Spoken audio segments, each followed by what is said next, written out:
funny thing is that this is a topic I've been wanting to talk about. This is a topic that I've invested in mentally on my own time. And then now we're hearing takeoff has now been taken from us. It's just damn, again? So many times you hear about these young rappers or these young black men, period. They don't have to be rappers, whatever they are in life, you know what I mean? Losing their life. And sometimes, for reasons out of their control, sometimes reasons within their control, sometimes, just because of circumstance, situation, or atmosphere, whatever case may be. But there's this longer line of young black men needing help. You know what I mean? And we want to judge them, we want to crucify them, and we want to be y'all, is y'all fault. But there's a beginning part to this, right? If you can only think, if your parents were so strict that they're not buying you the latest gear, the latest outfit, the latest sneakers, the latest Jordans, whatever it is not to say that, you're supposed to have it, but now when you walk outside every day, you are ridiculed, you are made fun of, you may be harassed, bullied, and I mean, people might be making fun of you from day in to day out, every single day. You're gonna hear something. Where your parents may be on welfare, they can't afford the latest stuff, so they get you little knockoffs, Salvation Army, Red Cross, and things of that nature, thinking or trying to give you what you want. But kids don't care. Kids are relentless. Somebody's gonna say something, they'll get the looks, they'll get the, the little remarks and the little giggles. And as a young black man, you either try to just laugh it off, ignore it, or you try to find a better way, nah, I can't live like this. Especially when you see other people you're able to get it? You're just like me. How are you able to do it? Nobody wants to walk around with holes in their clothes or anything like that. And I understand wanting to belong. And sometimes people are mentally strong enough to fight it and be you know what? I don't have to be along. I can stand out and still be myself. But that's a pressure. That is a pressure that half of us won't even know how to face. And those who are able to come out of it stronger, that makes them, that doesn't take away anything of their struggle or their fight, or not saying that, they deserve all the real applause. But for those who don't, they don't deserve to be ridiculed, but they definitely need some type of awareness. You get what I'm saying? And then there's a flip side, for those who might be a little bit more athletic, those who are into sports or have something that they could kind of hone into their skill into. They have something they can spend their free time into, and they have those accommodations to do so, meaning the parents are able to afford the classes for the things that they enjoy. That means the parents are able to allow them to travel to get to those places. It means that the places are accessible to them, where sometimes you have to be accepted into certain programs or even have the knowledge of certain programs. And sometimes that can fall into the fault of the parents, but sometimes resources is so important. You know what I mean? Especially in inner city communities, there's a lack of resources when it comes to community upbringing, after school programs and things of that nature, where even if they do have these programs are not even, I don't want to say they're not legit, but they don't really offer real sessions for these kids. They don't offer real resources for these kids. They're not giving them real help that they need academically, mentally, and things of that nature, where it's just more of a numbers game, and then be putting in these programs because you could get put here, stay here, and they're just running around after school or whatever for work ready programs or summer youth, for whatever it may be.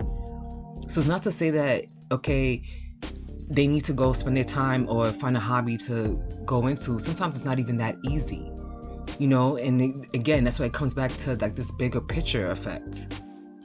Because oftentimes, I've talked to guys or young men who I know have been, in so-called gangs, or they are part of that lifestyle and things of that nature. And I usually pick their minds and their brains to be would you change certain things? What led you here? Things of that nature. And a lot of times they've grown up in neighborhoods where they can't even go to the grocery store for their mom without getting pressed at the corner by other older, maybe intimidating black men, now asking them, what set they represent, or what hood they rep, or things of that nature. And now you have to answer. And you have to live here every day, and you have to know you have to go to school, you know what I mean? You have to go to the store, you have to live your life. And as a young black man, They're constantly living in this fear. And you also have this, it doesn't even become a want for acceptance, because sometimes you could be like, I don't even be a part of it, but sometimes you're forced into it. And not saying everybody falls into the trap of it, everybody falls into the lifestyle of it, and some are able to be like, no, I'm not doing this. Some need that guidance, some need that example, that some need that figure in their household, or they need that person to look up to, so that kind of fits different molds for them. It's like a protection, and also this feeling of belonging. But in the long run, what is it doing for our young black men? Our young black men are being sexually harassed at young ages. They're getting sexually abused at young ages, and we do nothing about it. We teach them not to have emotions. We teach them not to talk about these things. We teach them to just deal with these things. And they grow up and live in these lifestyles thinking like this is just life, and it's not. This is not life for us. It's very much a cycle, you know what I mean? It's very much a cycle of life. So I'm not going to just blame them, because they grow up in a neighborhood, they grow up around certain people, maybe within their family, parenting, a lot of things come into play. But we have to stop. I don't even want to say we have to stop, but we have to address the fact that they need help. And it's beyond just blaming them at this point, and they also have to see within themselves that they are bigger than just a gang sign or this and that, and stop killing each other. Why are we fighting each other? How will we ever win if we keep fighting each other? We are taking out our own. Think about how it feels every time you lose somebody. And I don't care how gangster, how hard, how whatever you've been through. Yeah, you could deal with it. Yeah, you're gonna move on. Yeah, that's just a part of the life and the struggle. But should it be? Should you be living like this? Should anybody have to live like this, constantly watching over their back? And I understand if this is the lifestyle you chose, but there has to be a better way at the end of the day. There has to be a better way. We are losing great young black men every day over frivolous nonsense in a kind of way. And it's a shame to see. And I'm not going to sit here and act like there's not certain issues and things that black men need to talk more. They need the help. They've been through a lot that we would never even think to address. Where I know men personally who have been sexually abused by female members in their family. And to this day, they accept it as just like a part of their norm. Whereas women, we prefer, we are encouraged, we have the power or the insight to be like, I'm going to speak out about this. Where they feel more shame, like they shouldn't even be speaking out. They grow up in these neighborhoods feeling forced and intimidated into these lifestyles where it's a cycle of just like, of aggression. They fighting each other, they killing each other. But we're not even fighting the battle that needs to be fought. So it's like, it's heartbreaking, you know what I mean? And I sit here not to say that I never want to sit here like I'm on a higher plane or anything like that. I sit here because I care. I sit here because even though people are like, oh, who gives a fuck? It's just Takeoff, Migos, whatever. Nah, that's a human being. That's a brother. Another one we just lost, and if it's true over a dice game, come on. We have to do better for ourselves. Stop this pride, ego, whatever it is. Talk about it. I don't know, but it has to be more to life than this. I understand if it's the lifestyle and it's hard to get out once you're in, all this kind of stuff, but especially when you're making that money. So it's like another argument, like you on that level, what you doing, bruh? But then you still want to be normal. So it's a back and forth for anybody in that position. But at the same time, I just want help. I guess that's what it is. I want help for our young black men. And it needs to be a topic that's brought up more.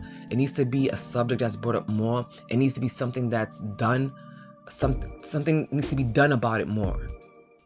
Because a lot of times, like abuse on women, and I'm not taking away from that, because I am a person who's experienced that. But on the flip side, the other side of the scale has to be looked at too. And like I said, this really was just like, a topic I always think about, because, I think about both sexes, I think about races, all that kind of stuff. And seeing that Takeoff lost his life, and everybody, talking about how he was the humblest of them all, he was of the group, when I say of them all, you know what I mean? It's just sad to see. It's sad to see. We have to do better. We at a point where we have to do better. It ain't even about nobody else. It's about for us. We have to do better. Show our kids better. Show that we can do it. We can do better. This is just a little rant, and I thank you for listening. RIP to Takeoff. I have nothing. I don't even say anything more after that. Until next time, take care.